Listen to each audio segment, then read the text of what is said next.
नमस्कार दर्शक बंधु मो रोसई शाला को आपण को स्वागत। आसतु आज तैयारी करबा सोयाबीन आलू तरकारी। चलतु देखा आज सोयाबीन तरकारी केमिति प्रस्तुत हो। सोयाबीन तरकारी 100 ग्राम सोयाबीन और 2टा मीडियम साइज आलू नहीं। मसला मुझे छोट खंडे अदा नहीं, कि रसुण नहीं, हाफ चामच जीरा नहीं, आउ 2टा सुखिला लंका नहीं। ये चलतु मसला को आम भलसे ग्राइंडिंग करदे।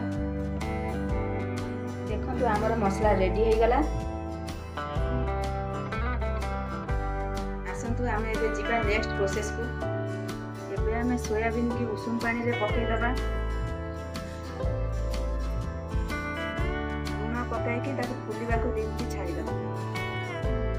सोयाबीन आमर फुलीगलानी। एबे आम गोटे छणार छाणीदबा। देखो मुझे सोयाबीन की चिपुड़ी की भलसे गोटे जगह को बाहर कर जमा पानी रही। एबे आम सोयाबीन और आलू को भलसे तेल रे भाजी बाहर कर।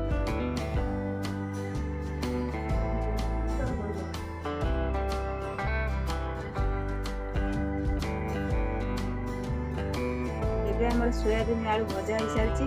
एबे चलते मसला प्रस्तुत करें। मुझे किसी तेल दे देछि। गरम होला पर आम गोटा जीरा तापर आम से गोटे मीडियम साइज पियाज पकईदबा। पियाज को गोल्डन ब्राउन होला पर्यंत भाजवा। मसला देदेबा। आम भलसे गोलेबा। किसी समय आम मसला को भलसे कषा। बाटन आमर अधा हो आसला।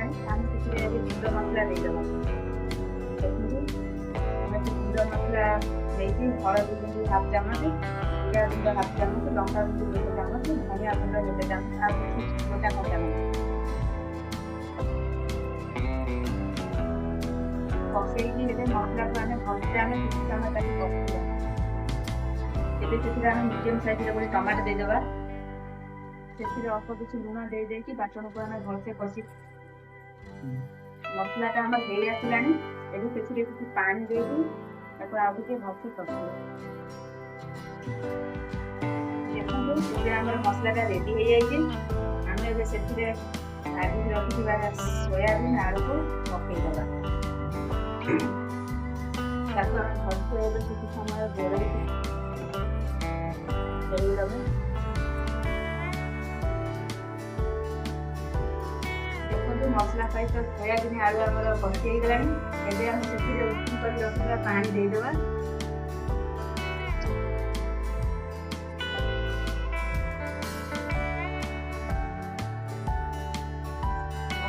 गोले किसी समय आम फुटू को छाड़ीदेबा। देखो तकाटा आमर हो आसला। आम से गोटे चामच मैगी मसला दे भलसे गोलैकी गोटे गोटे फुटवा को छाड़ीदेबा। एबे आम तरकारी हाफ चामच गरम मसला देकी गैस को ऑफ करदेबा। सोयाबीन तरकारी आमर पूरा रेडी हो जाए। कलर भी देखंतु केते बढ़िया आछि। वीडियोटी आपको भल लगी लाइक शेयर सब्सक्राइब निश्चय करेंगे। आ पाखर थिबा बेल आइकन को निश्चय प्रेस करेंगे। रोहुची जय जगन्नाथ। पुणी देखा नेक्स्ट वीडियो रे।